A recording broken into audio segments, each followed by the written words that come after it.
আসসালামু আলাইকুম ওয়া রাহমাতুল্লাহ। ওয়ালাইকুম আসসালাম।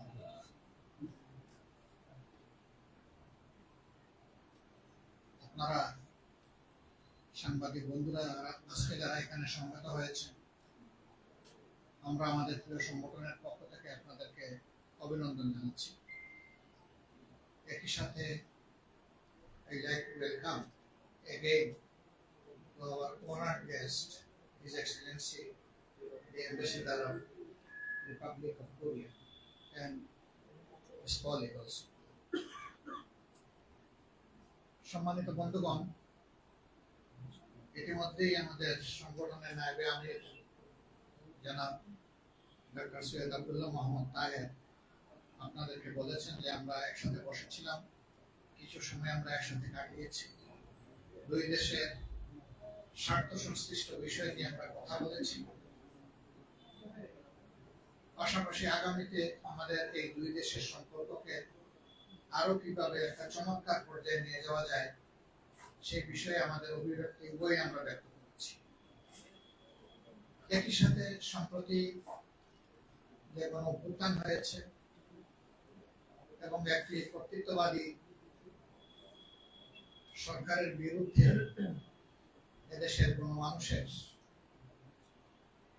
যে লড়াই ছিল 15.5 বছর ধরে চলে আসছিল, সেই লড়াইয়ের পরিসমাপ্তি পর্বে আমাদের দেশের ছাত্র তরুণ যুব সমাজ কোটা সংস্কারের দাবিতে যে আন্দোলন গড়ে উঠেছিল, সেই আন্দোলনকে দমানোর জন্য সরকার যে কুৎসিত পথ অনুসরণ করেছে, সেই পথের কারণেই অসংখ্য জীবনের বিনিময়ে, হাজারো মানুষের ত্যাগের বিনিময়ে, দেশে প্রবাসে একই সাথে লড়াইয়ের বিনিময়ে এই জাতি সাময়িকভাবে মুক্তি পেয়েছে।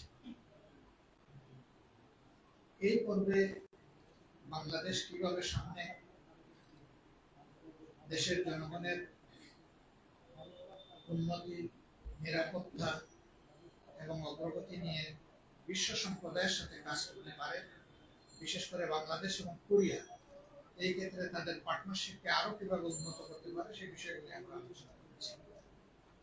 আমরা আলোচনা করেছি সম্প্রতি আন্দোলনে যারা আহত হয়ে তাদের মূল্যবান অঙ্গগুলা হারিয়েছেন এবং যারা চোখ হারিয়েছেন অথবা হারাতে বসেছেন, তাদেরকে কোরিয়া তাদের স্বাস্থ্য বিভাগের পক্ষ থেকে কি সহযোগিতা করতে পারে সেই বিষয়গুলো নিয়ে আমরা তাদের দৃষ্টি আকর্ষণ করেছি এবং তারা আমাদেরকে আশ্বস্ত করেছে যে এই ব্যাপারে তারা ভেবেচিন্তে আশা করছেন তারা যে ভালোভাবে আমাদের কিছু সহযোগিতা করতে পারবেন।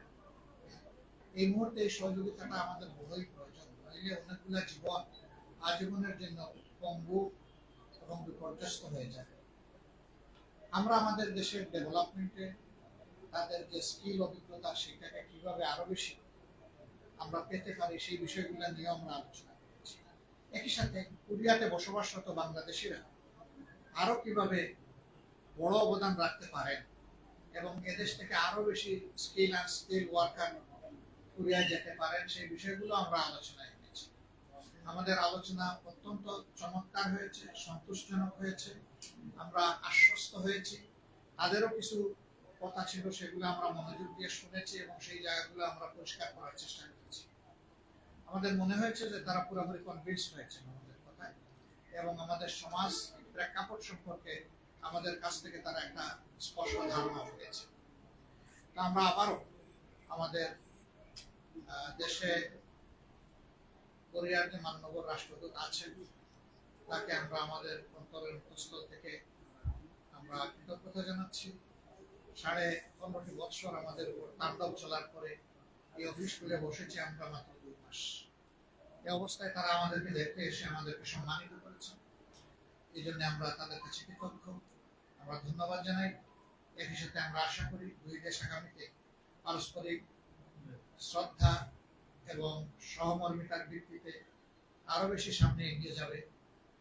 দুই দেশের সম্পর্ক উন্নয়নের একটা চূড়ার দিকে আগাবে এই প্রত্যাশা ব্যক্ত করে আপনাদের সকলকে, আপনাদের মাধ্যমে জাতিকে আমরা অভিনন্দন জানিয়ে এখানে আমার কথা শেষ করছি। এরপরে আমাদের গেস্ট